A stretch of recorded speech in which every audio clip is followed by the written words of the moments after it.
My name is Adele Lim. I'm the director of the movie JOYRIDE, and I was born and raised in Malaysia.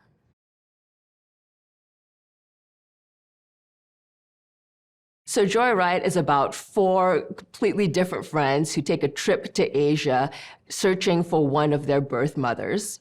And it is a story about belonging and identity and really, the evolution of your friendships and where that goes.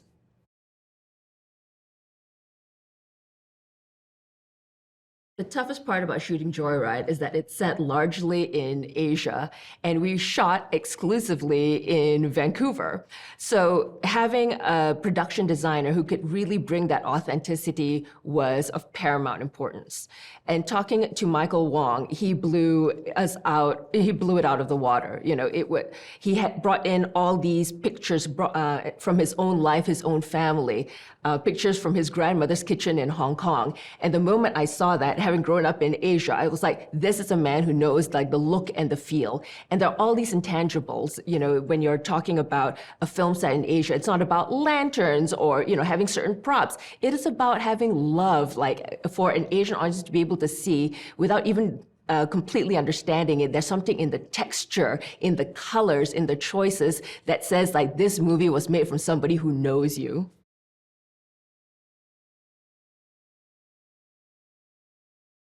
Beverly is brilliant, and not just because she had to come up with looks for four very, very different characters. You could not come up with characters who are more different.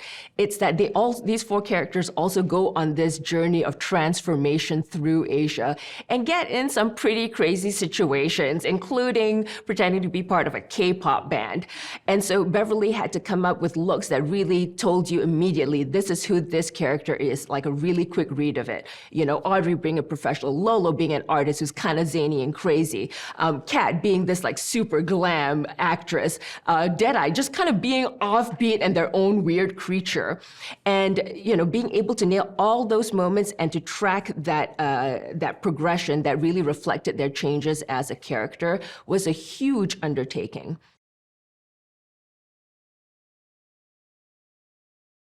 Cherry and Teresa and I have been friends for years, and we would just go out to dinner, shoot the shit, talk about all our messed up, thirsty, ridiculous friends.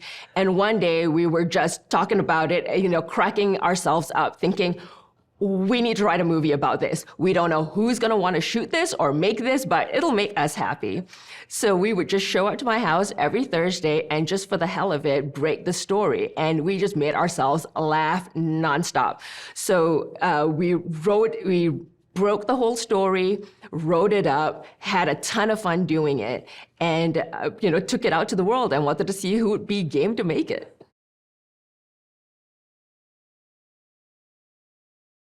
When we brought it to POINTGREY and LIONSGATE, we fully expected, we were bracing ourselves for that fight of like, they're gonna tell us to pull it back and we're gonna we're gonna tell them no. And to our delight, they said like, no, not only do we embrace all of this and want to celebrate it with you, we want you to lean harder into it. And so we did.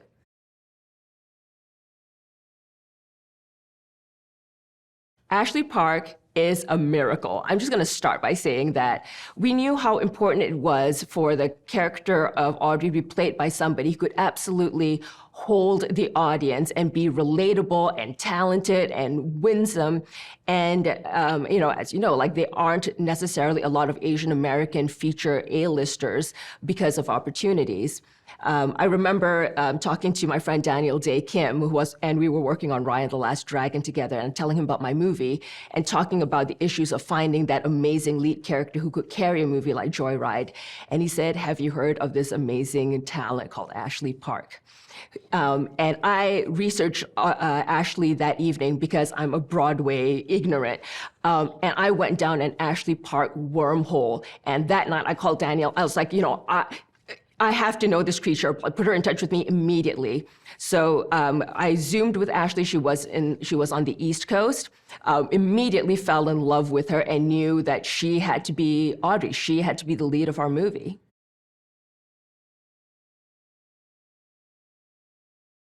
The role of Kat is really interesting because on one side, she's this, glamorous actress, and that has, there's a certain perception to that. But also we wanted to be somebody with this very vulnerable insight, this squishy insight that you could absolutely relate to and bleed for.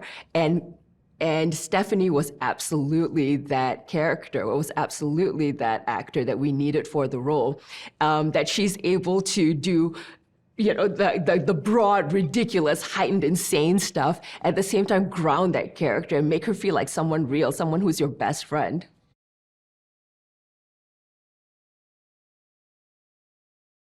When you have four actors who've never worked together before, it's a crapshoot. You don't know if they're going to get along. You don't know what the chemistry is going to be. We had Sherry Cole kind of get the group together before our first table read because Sherry Cole absolutely has that den mom, let's bring it all in for a hug, bitches energy to her. And they showed up at the table read and blew the roof off the place. There's a song in the movie that you'll see, but they decided to, as unprompted by any of us, really come together and harmonize and put that, and perform that song. And from that moment on, everyone in the table read was just like, oh my God, here they are, fully formed.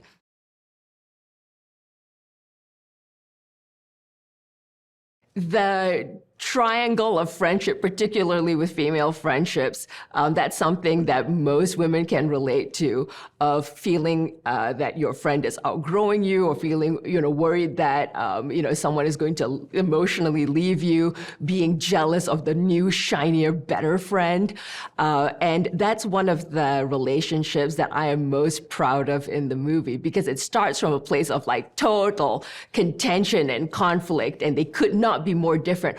One's this artsy penis-obsessed artist, and the other one is this actress with all this finesse who would never dream of saying the word penis. And by getting into this journey and getting messy and nasty and really hashing it all out, they end up in this really amazing close place, and probably as close as each of their relationships to Audrey.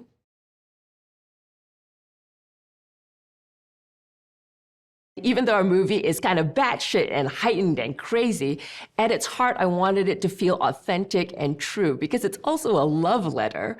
Cherry Teresa and I wanted to make a movie that we wish we had in our 20s. And if parts of it just didn't look or feel right, it just would have it would have completely routed the tone. And so it was important to have people who understood the culture, understood the humor, understood how people walk and dress in Asia, and just being able to put the Asian American layer on all of it was really important.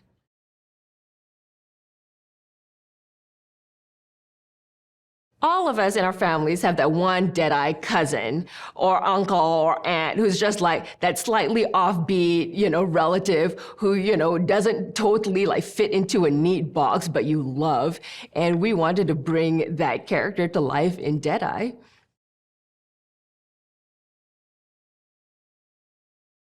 Growing up, watching early American movies featuring Asian Americans, whether it was Nancy Kwan in The Flower Drum Song or the cast of Joy Luck Club, seeing that happen puts it into your head oh my God, this is a place where our stories can be celebrated and put front and center.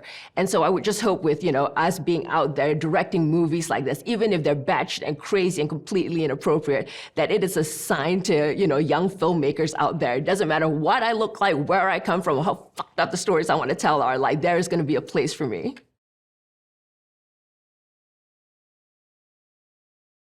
Our three hottie guys, Chris Pang, Alexander Hodge, Desmond Cham, who are, by the way, all personal friends of ours. I just got on the phone with all of them pretty much and said, we have this crazy movie that we're shooting and I'm directing. It's probably going to be no money and you're going to probably have your shirt off and look hot. So just do it. Just show up and do it. And they did. Our community comes through.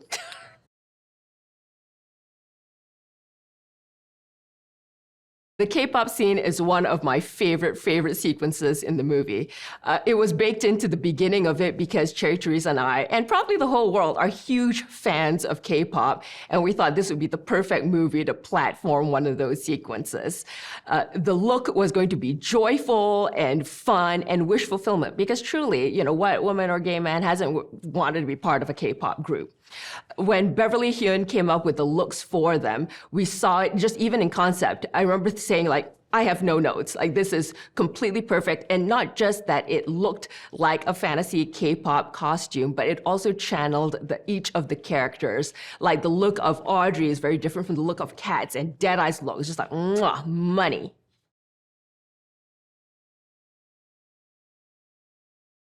This movie is about friendship and some batshit sequences that we wish we got into with our friends. It is this insane, joy-filled, bananas romp that you wish you took with your four friends, and getting into like the most insane, sometimes dangerous, very sexually inappropriate situations, and like coming out on the other side, surviving and being stronger for it.